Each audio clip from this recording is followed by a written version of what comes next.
أعوذ بالله من الشيطان الرجيم. بسم الله الرحمن الرحيم.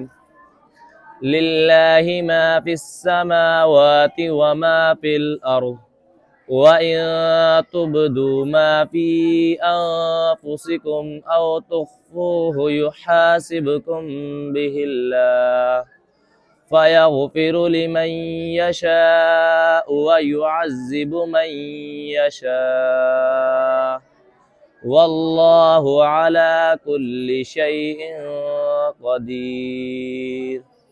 آمن الرسول بما أنزل إليه من ربه والمؤمنون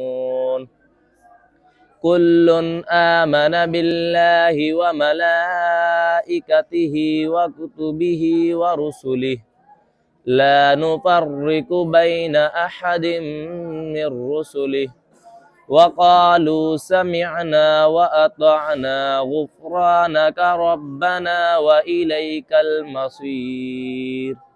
لا يكلف الله نفسا إلا وسعها لها ما كسبت وعليها ما اكتسبت ربنا لا تؤاخذنا إن نسينا أو أخطأنا ربنا ولا تحمل علينا إصرا كما حملته على الذين من قبلنا ربنا ولا تحملنا ما لا طاقة لنا به واعف عنا واغفر لنا وارحمنا أنت مولانا فانصرنا على القوم الكافرين.